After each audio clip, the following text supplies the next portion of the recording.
When has a false accusation backfired on the person who made it? My buddy James got accused of something that really messed up his life, and the person who made the accusation ended up regretting it.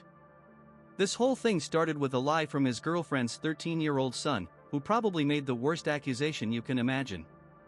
James had been dating his girlfriend for about 9 months, and up until that point, everything was great with the kid.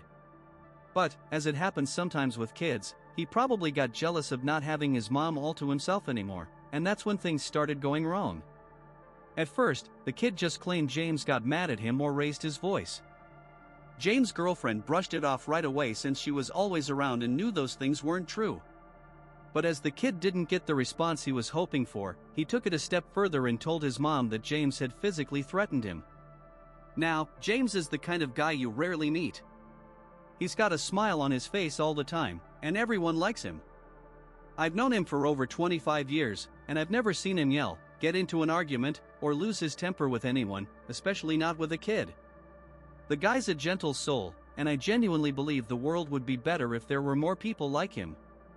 But this whole thing shook him up. He couldn't figure out why the kid was saying such things about him. Every time he talked to his girlfriend about it, she would just downplay it and tell him that her kids lie and exaggerate all the time. She never once talked to her son about the consequences of making false accusations, and I'm sure if she had, things would have turned out differently. Then one weekend, the kid went to stay with his dad's parents, and James had planned a day out with his girlfriend. But things didn't go as planned. The police showed up, arrested him, and hauled him off after getting a complaint from the grandparents that James had been abusing the kid. He was cuffed, taken to a holding cell, and spent the night there. The next day, he was let go but still under investigation. He couldn't go back to his girlfriend's place, so he stayed with me. I went with him to get his things, including some clothes and his work badge. But the whole thing was pointless. He got suspended from his job as a college lecturer due to the investigation. When I went by his girlfriend's place to pick up his stuff, she was home.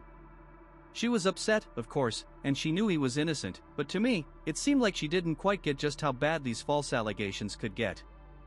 She kept saying, "We know he's innocent, so the police will figure it out, too." Kids lie and exaggerate all the time. When I got back home, I found James trying to patch himself up. He'd stepped out to grab some milk, and out of nowhere, the boy's father showed up. I still don't know how he found out where I lived or that James was staying with me, but he did, and he wasted no time. James tried to talk to him, but the father wasn't interested.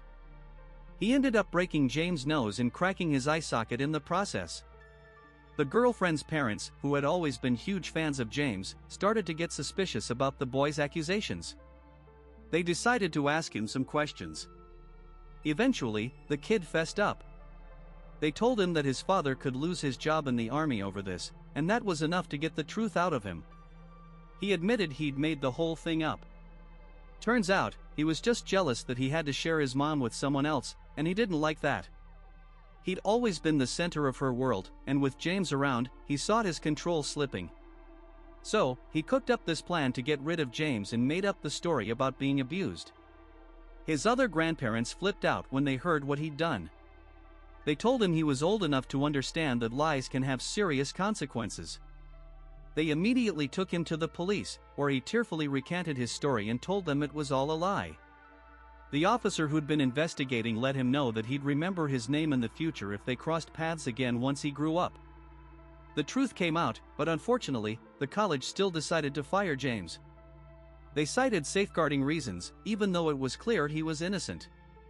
He took them to a tribunal and won, but when they offered him a payout, he asked them to let him keep his job. They wouldn't budge, and despite the compensation, his career was over. The students lost an excellent teacher, and the school lost a valuable asset. The boy's father, on the other hand, got kicked out of the army and was charged with assault. He was given a suspended sentence, which has stuck with him and made it hard for him to find a job. The girlfriend's parents were disgusted by what their grandson had done and cut him out of their will. This was a huge blow to the kid, because they were wealthy business owners, and he was counting on their money to avoid working.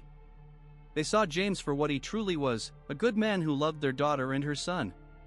They were heartbroken that their grandson's selfish actions had ruined the relationship and stolen their daughter's happiness. The other grandparents, the ones who had called the police, did the right thing and apologized to James. They have no relationship with their daughter-in-law anymore, and the boy's actions have caused a huge rift. They barely see their grandson now, as they're disgusted by his lies and selfishness. James, being the person he is, considered getting back together with his girlfriend, but eventually realized that some things just can't be fixed. She's a single mom now, and I've seen her around a few times. She's devastated by what happened and wishes things had turned out differently. But it's hard to imagine her finding someone else anytime soon, as her son's lie has made her name toxic to any potential partners. She's told me she's been on a few dates, but as soon as the guy finds out what happened, they end things. She said she loves her son, but she hates the lie he told. As for James, he's moved on. He's working as a personal tutor and writing for some business journals. He's doing okay, but he's still really hurt by everything that happened.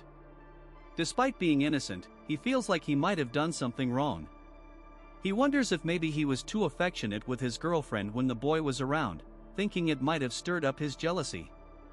In the end, this entire mess started because of one kid's lie, and there's no happy ending for anyone involved.